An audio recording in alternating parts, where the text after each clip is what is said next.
There's something I need to ask you. Be honest, have you ever felt like no matter how much you do, how far you go, how much you accomplish, it still doesn't feel like enough? Not to them, not to the world, and worst of all, not even to yourself. Today we're going to talk about that, about why you always feel behind, why you downplay your wins, why rest feels wrong, and how it's not because you're broken, but because your mind was trained to believe that your value depends on your performance. This isn't motivation. This isn't mindset fluff. This is the dark side of always feeling not enough. And if you've ever carried that invisible weight, you need to hear this. You walk into a room, and for some reason, you shrink. You laugh when you're uncomfortable. You say it's nothing when it's everything. You over-explain, you over-deliver. And still, something inside whispers you're not enough, not smart enough, not successful enough, not attractive enough, not something. You've carried that voice so long, you stopped questioning who put it there. It didn't start in adulthood. It started when you were young, when you felt like love had conditions: be quiet, be good, be impressive. You learned fast, you had to earn approval, and so you became the performer, the fixer, the achiever. And even now, decades later, you're still trying to prove something, but no one can tell, because on the outside you look like you've got it together, but inside you feel like a house with cracks in the foundation. You've mastered the art of pretending, smiling when you're exhausted, showing up when you're falling apart. You say, "I'm fine," so much you've forgotten what not being fine feels like. But every win feels empty, every compliment feels fake, every moment of silence is torture, because it reminds you of that lingering truth. You're terrified someone will see the real you and walk away. You work hard, you give more than you get, you show up for everyone but yourself, and still you feel behind. Behind who? Behind what? You don't know. But the feeling is always there, like you're chasing a life that's always 10 steps ahead. The worst part? People admire you for it. They call you disciplined, driven, reliable, but they don't know your motivation is shame. They don't know your fuel is fear. They don't know you don't sleep at night because your mind won't stop rehearsing how to be better tomorrow. You can't sit still, not for long, because when you do, the silence gets too loud. It tells you you're wasting time. You should be doing more. You should have achieved more by now. So you grab your phone, open an app, check notifications, not for entertainment, but for escape. You're not addicted to distraction. You're addicted to avoiding yourself. Because somewhere along the line, you've started to believe that who you are isn't enough without doing. You don't mean to compare yourself, but you do. You see someone post a win, and suddenly your own life feels small. You see their body, their income, their relationship, and without even thinking, you shrink. One scroll, that's all it takes. And just like that, you start editing yourself in your own mind. You don't even notice it anymore, but your brain is constantly measuring. They've done more than me. I'm too late. I should be further. You've built a silent scoreboard, and the worst part? You're the only one playing the game, but everyone else is winning. Every room you enter, you size yourself up. Am I the smartest here? Do I belong here? What will they think if I fail?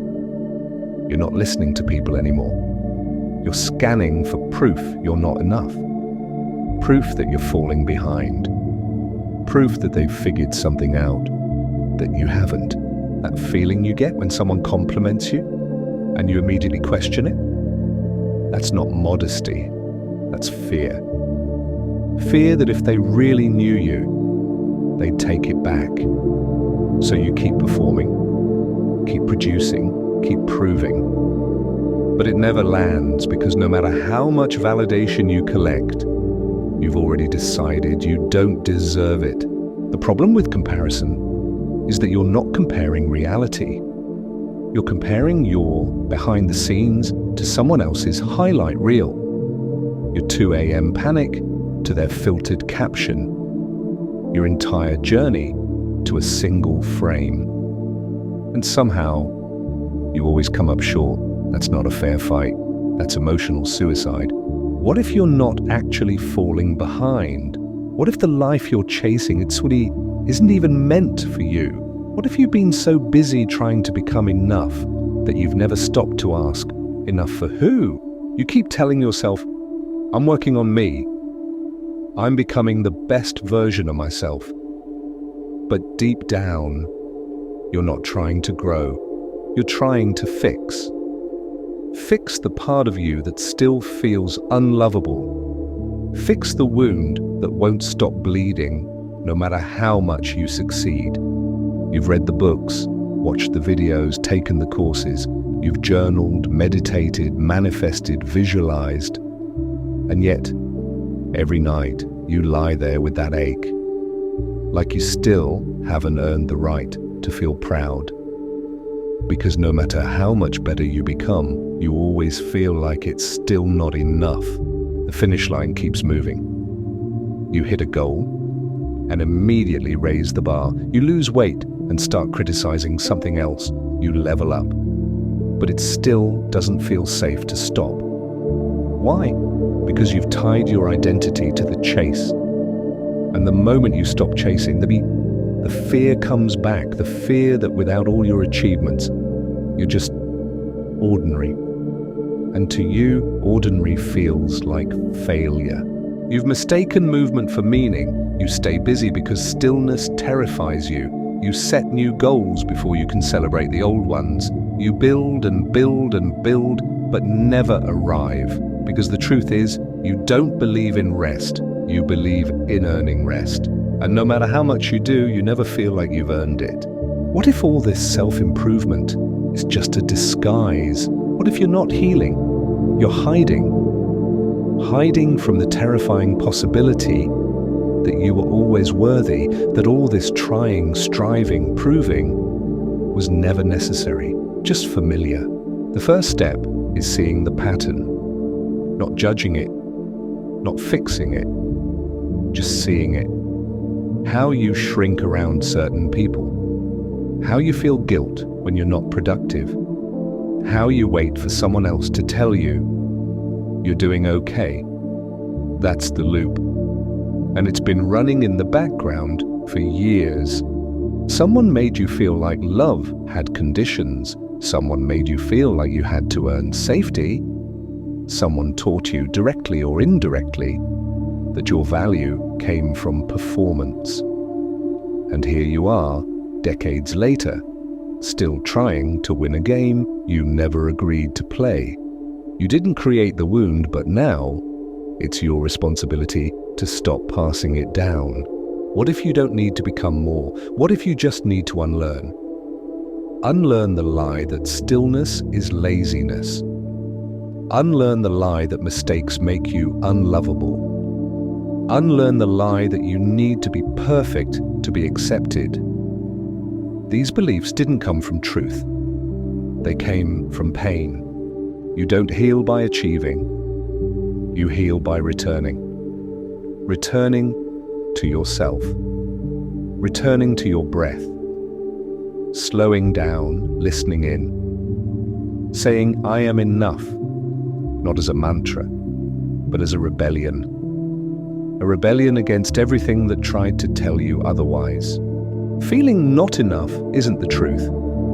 It's a symptom, a signal, a flare your mind sends up when it's been operating on fear too long. It means you've been too hard on yourself for too long. It means there's a younger version of you still waiting to be told, you don't have to earn love. Let me say something you've needed to hear for a long time. You are not broken. You've just been running someone else's program. A program built on fear, built on shame, built on the lie that you must earn your place. But here's the truth. You were already enough the moment you took your first breath. And nothing you've done or failed to do has ever changed that. Healing isn't about becoming someone new. It's about returning to who you were, before the world convinced you you weren't good enough, before performance became survival, before you mistook exhaustion for progress. It's not about fixing, it's about remembering who you were, who you are, who you've always been, who you don't have to chase anymore, you don't have to prove anymore, you don't have to earn the right to slow down, you can rest, you can breathe, not because you crossed some imaginary finish line, but because you're human. And humans deserve rest, deserve kindness, deserve to feel safe inside their own body. Freedom isn't found in your next achievement. It's found in deciding to stop fighting yourself. It's found in choosing to believe, I am not behind, I am not too late, I am not missing anything. It's found in the quiet power of finally saying, I am enough, as I am, right now. There's a version of you waiting on the other side of this loop. They are calm, they are clear, they know their worth, not because they've done more, but because they've stopped betraying themselves to be accepted. Go meet them. They've been waiting for you.